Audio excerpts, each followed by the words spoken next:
Is that weird stranger actually petting a blood beast? Kiri looks over towards Krognar, hoping for some kind of confirmation that she is not hallucinating right now. But the way he looks at her confirms that this is indeed happening. By the stars! She also notices that the agitated beast seems to have actually calmed down from the touch of the stranger.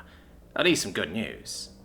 She continues to exchange some looks with Krognar, who finally decides to get a bit more active. "Is that blood beast your pet?" he asks the stranger in his arms. The stranger looks away from what they are doing and lock their eyes with Krognar's, nonchalantly continuing to pet the crimson-coloured beast as they mumble something unintelligible again.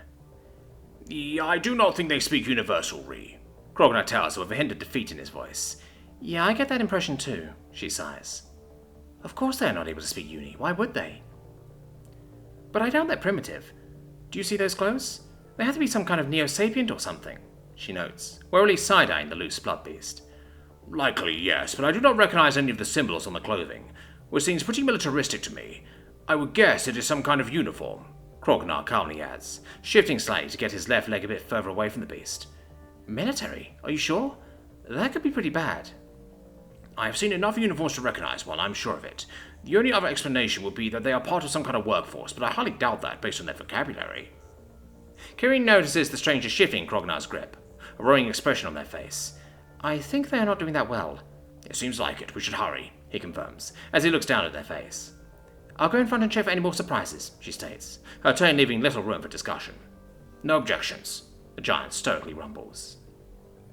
No more words necessary, Kiri slips past the blood beast and starts scuttling ahead. Krognar simply follows her, gesturing to the beast to follow him. Luckily they do not meet any more Volkadanti on their way towards the Kirkir, and they soon arrive at the back door of the establishment. Kiri knocks on the door, accidentally putting a bit more oomph into it than she planned to. Some muffled words are being spoken on the other side as heavy footsteps approach the door. A regular port on the door slides open, and a pair of reptilian eyes gaze at her. "Oh, it's you. Give me a second," the voice greets her in a disappointed tone. The port slides closed again, and the door is opened, revealing a reptilian being, almost twice as tall as her. Dushavi, the partner of this place's owner. She is a Raukir, the same species as Krognar, but this her scales are a bit brighter in colour. "I didn't expect to see you today. What is—" She instantly tenses up as she spots the blood beast following next to Krognar. "What is the meaning of this?" she asks her tensely. "Oh, don't worry about it. It seems to be friendly," she responds, trying her best at a disarming smile. She looks at Krognar intently. "Is that so?" "Yes," he simply states. "And what is that you're carrying? Where'd you pick it up?" "Hey, not that. Them. That's a person," Kiri objects. "Oh, my bad. They seem to be bleeding quite a lot, though." "That's why we're here," Kiri jabs. "And they have been unconscious for a few minutes," Krognar calmly adds. "What?" Kiri blurts out, shocked. "Listen, you either—" Dushavi gets interrupted by someone back inside calling out to her. "Who is it?" the voice asks. "It's us, but you're an annoying girl and I'm a stoic guy that doesn't talk much," she sarcastically quips. "Oh, them? By all means, let them in." She sighs and gets back inside, having admitted defeat. Replacing her, a male Kyrian in white clothing steps into the door, eyeing Kiri curiously. "So you're the one who is making all this fuss by Micah in a car?"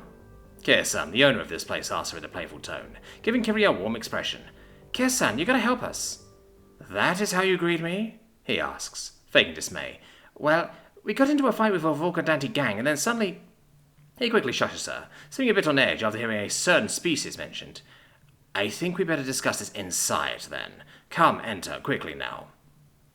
He steps out of the way and ushers them inside without even looking at the blood beast, completely unfazed by its presence. Before he follows them inside, he makes sure no one has noticed them, and locks the door behind them as he enters. "Alright, you can go ahead and bring them to room number 2. I'll be there in a moment," he instructs her, as he rushes off and gets into a discussion with a not-too-pleased-looking Dushavi. "Listen, I need you to—" Kiri can't make out the rest of their discussion as they leave the small room in the back of the vet practice. Kiri and Krognar both look at each other, and she simply shrugs at him. They decide to follow the doc's instructions and bring the unconscious stranger over to the second room, where Krognar gently places them on the elevator slab in the middle of the room. Now that he is no longer holding the stranger, she can see that quite a bit of red blood got smeared all across his arm, and chest scales. "Do you think they will make it?" she asks him, worrying for the stranger's well-being.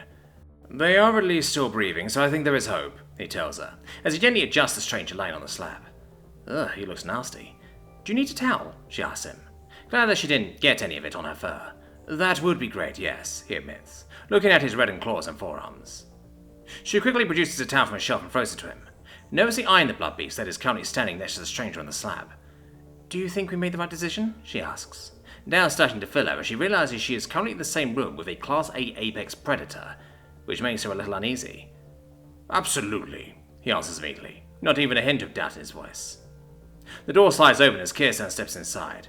So, he proudly makes his presence known, getting their attention. Why by the stars have you decided to bring a healthy blood beast and an injured stranger to my vet clinic, you know, Kiri starts meekly, but Krognar steps forward and takes over. We had no other choice. They are bleeding and I have never seen their kind before. I doubt the people of the hospital would know how to handle their unknown anatomy, he calmly explains, as he wipes the blood of his arms. If someone knows how to deal with them, it is you. Kirtan sighs, rubbing his temple. You're right, but this is going to cost you, he half threatens, his eyes locking with Kiris. She nods, a bit intimidated by his demeanour. All right, let's get to work then. First off, he points to Krognar.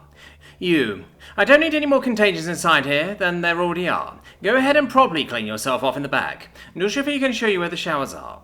Kiri is going to help me with this. I am? Oh, you certainly will, he threatens. Yes, sir, she nervously blurts out. Good. Then help me get rid of their clothing. They seem to have multiple slash wounds across their upper body and arms. And I need to stop the bleeding. What? She asks, a bit overwhelmed by the situation. Remove the covers on their upper body, quickly. Leaping into action, she grabs and almost drags a cutting tool from the tray Kirzan brought with him, and moves over to the unconscious stranger. Sorry, but I need to cut your shirt, she apologizes, as she cuts through the fabric. To her surprise, she finds another layer of cloth beneath, which looks more like someone simply took a long piece of white material and wrapped it around the torso than actual clothing. I don't think that's clothing, she calls out over her shoulder, unsure whether to cut the material or not. What? Let me see. He pushes next to her and feels it for himself. It certainly is not part of their body, that's for sure. Maybe some crude attempt at wound sealing, he mumbles. Anyways, it should be safe to cut and it has to go as well. Understood. She cuts through the material and moves it out of the way, revealing a bruised torso with little to no fur, 2 memory glands, many small gashes, and a huge claw-like wound across the chest, which seems to have healed a bit already. Whoa! She simply stands there, much to Kirzan's annoyance. Girl, this is a serious situation. Stop gloating, don't get in the way, and hold that for me, he commands her with his serious voice, handing her a small plastic bottle as he shoves her aside. Completely engrossed by his work, Kirzan starts muttering to himself. Strong blood clotting properties? Likely meaning they evolved to be able to take quite some punishment and live on. Kiri awkwardly stands behind him, fidgeting with the bottle in her upper paws, as she glances at the blood beast. After a while, she decides to speak up. Do you still need my help? Oh, right, you can leave if you want to. I do not require further help right now, but stay relatively close by, should the need arise. More than glad at the chance to leave the room, Kiri happily complies. Leaning on the door behind her, Kiri steps out into the vet clinic. Nobody else present beside Dushavi. Hey, where's Noir? He's currently in the back, taking a shower. That stuff was all over him. What happened? How should I begin? We were running from some Volcadanti and walked right into them, but then they suddenly burst out of a vent and those chits immediately attacked them. It was pretty impressive, to be honest. They held their own against 2 or 3 of them. Really? They certainly don't look that way, Dushavi replies. It's true. You can ask Noir when he gets back. I believe you, she dismisses her. No point in starting a fight. An awkward silence falls across the room, the 2 of them staring at each other until Krognar enters the room, calmly drying off his torso. As soon as he spots Kiri, he immediately heads over to her. How is it? He nervously inquires, handing the towel to Dushavi and nodding to her as she leaves the room briefly. I don't know, to be honest, but Kirzan seemed pretty fired up, so I think it's alright. He muttered something about blood, and they seem to be able to take some punishment. Is that so? He asks, visibly relieved. You should have seen it. There was a huge slashing wound across the whole chest, and it had already started healing. That means it must have happened at least a few days ago, right? Interesting, Dushavi adds from the sidelines, standing in the door again.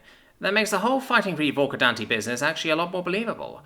Oh, and I found out something else. And that would be? He inquires cautiously. Well, it seems our dear stranger... She pauses, trying to make her reveal more dramatic. Get to the point. Yeah, get to the point already. She glows with a shit-eating grin. It seems our dear stranger is a girl, she states proudly.